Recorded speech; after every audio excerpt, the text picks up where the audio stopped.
नमस्ते और स्वागत है आपका सोशल साइंस टुडे में। आज के इस एनालिटिकल एक्सप्लेनर में हम आधुनिक भारत की नींव को हिलाकर रख देने वाली कुछ बेहद जटिल सामाजिक राजनीतिक घटनाओं को डिकोड करने वाले हैं।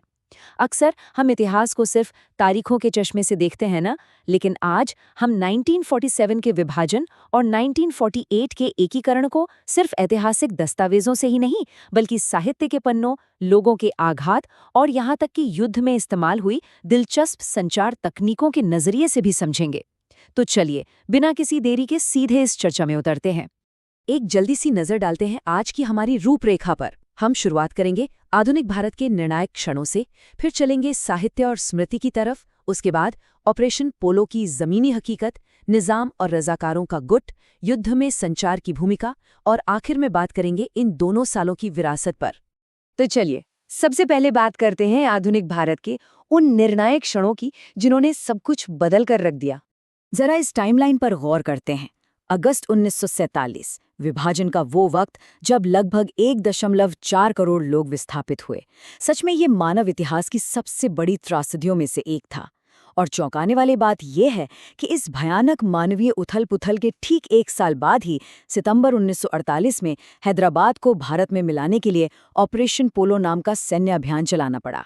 राष्ट्र निर्माण की राह में ये दोनों घटनाएं बैक टू बैक हुईं और दोनों ने ही एक नए देश के आकार को हमेशा के लिए तय कर दिया। अब बढ़ते हैं अपने दूसरे हिस्से की तरफ, साहित्य, आघात और स्मृति। देखते हैं कि उस दौर के संकट को कागज पर कैसे उतारा गया। इतिहास तो हमें आंकड़े देता है, लेकिन भावनाएं हमें साहित्य से मिलती हैं। द क्राइटेरियन पत्रिका का ये अंक हमारे लिए एक बहुत ही शानदार एकेडमिक बेसलाइन सेट करता है। इसमें साफ तौर पर बताया गया है कि कैसे उत्तर औपनिवेशिक लेखकों ने इस ऐतिहासिक संकट और क्षेत्रीय आघात को अपनी कहानियों में पिरोया। आखिर लोगों का जो दर्द था, उसे समझने के लिए उस दौर का साहित्य एक बेहद जरूरी खिड़की है। अगर हम दो बहुत ही अलग दृष्टिकोणों की तुलना करें तो बात और भी साफ हो जाती है। एक तरफ खुशवंत सिंह जी की ट्रेन टू पाकिस्तान है, जो मनोमाजरा गांव के जरिए विभाजन की उस खौफनाक और व्यापक राष्ट्रीय पीड़ा को दिखाती है। वहीं दूसरी तरफ अशोक मित्रन की द 18th पैरेलल है। ये किताब हैदराबाद एकीकरण के दौरान एक युवा तमिल लड़के के हाशिए के अनुभवों को बहुत ही करीब से एक लोकल स्तर पर दिखाती है। एक ही दौर, लेकिन अनुभव बिल्कुल अलग अलग।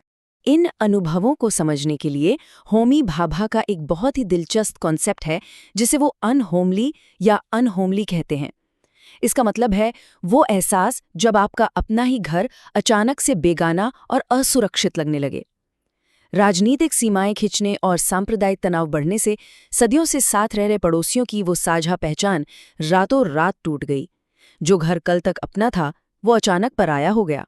साहित्य से निकलकर अब हम जमीनी हकीकत पर आते हैं। हमारा तीसरा फोकस है ऑपरेशन पोलो की वास्तविकता। ऐतिहासिक दस्तावेजों को अगर हम बिल्कुल निष्पक्ष होकर देखें तो तस्वीर साफ होती है।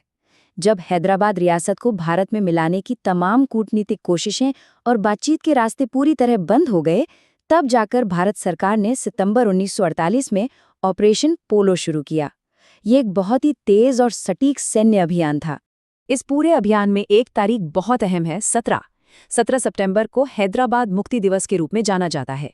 दिलचस्प बात यह है कि दशकों बीत जाने के बाद भी ये एक अकेली तारीख आज भी बहुत सी बहसों का केंद्र बनी हुई है।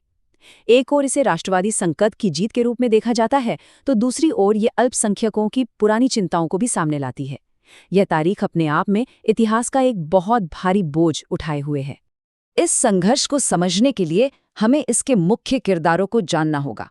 हमारा चौथा पॉइंट है निजाम और रजाकार। मैदान में असल में 3 प्रमुख ताकतें थीं। पहले वहां के शासक मीर उस्मान अली खान यानी निजाम, दूसरी तरफ सरदार वल्लभ भाई पटेल के नेतृत्व में भारत सरकार, जो एकीकरण के लिए दृढ़ थी, और तीसरा एक बहुत ही उग्र अर्धसैनिक समूह रजाकार। रजाकारों की मौजूदगी इस बात का सबूत है कि उस वक्त समाज में कितनी गहरी दरारें आ चुकी थीं, जिसकी वजह से हालात इतने हिंसक और तनावपूर्ण हो गए थे। अब हम एक ऐसे पहलू पर बात करेंगे जो अक्सर इतिहास की किताबों में छूट जाता है। हमारा 5वां पॉइंट है युद्ध में संचार की गतिशीलता। जब हम 1940 के दशक के युद्ध के बारे में सोचते हैं तो दिमाग में तोप और बंदूकें ही आती हैं, है ना? लेकिन इस टेक्निकल जर्नल की रिसर्च एक बिल्कुल ही अलग कहानी बयां करती है। ये बताती है कि उस वक्त भारतीय सेना की सफलता के पीछे सिर्फ हथियारों का ही नहीं, बल्कि एनालॉग कम्युनिकेशन का एक बहुत ही शानदार और चौंकाने वाला इस्तेमाल छिपा था। रिसर्च इसे सिग्नल डायनामिक्स कहती है। आसान भाषा में कहें तो युद्ध के मैदान में एनालॉग रेडियो नेटवर्क चलाने के लिए इलेक्ट्रोमैग्नेटिक यानी विद्युत चुंबकीय ऊर्जा का एकदम सटीक इस्तेमाल। इस तकनीकी बढ़त ने भारतीय सेना को निजाम की सेनाओं के खिलाफ एक जबरदस्त लॉजिस्टिक फायदा दिया। और ये काम 3 बहुत ही सटीक चरणों में होता था। पहला, एनालॉग सिग्नल जनरेट करना। दूसरा, उन इलेक्ट्रोमैग्नेटिक वेव्स को प्रसारित करना। और तीसरा, जिसका सबसे बड़ा फायदा मिला, मिलिट्री यूनिट्स के बीच पलक झपकते ही समन्वय यानी कोऑर्डिनेशन स्थापित करना। डेक्कन के उस ऊबड़-खाबड़ और मुश्किल इलाके में ऑपरेशन पोलो की इतनी तेज सफलता के पीछे असल में इसी साइंस का हाथ था। अब हम अपने इस विश्लेषण के आखिरी पड़ाव पर हैं, 1947 और 1948 की विरासत। अगर हम इन दोनों घटनाओं के दूरगामी प्रभावों की तुलना करें तो तस्वीर कुछ ऐसी बनती है। विभाजन ने अपने पीछे नागरिकता की जटिल बहसें और एक ऐसी राष्ट्रीय स्मृति छोड़ी जो आज भी खंडित महसूस होती है।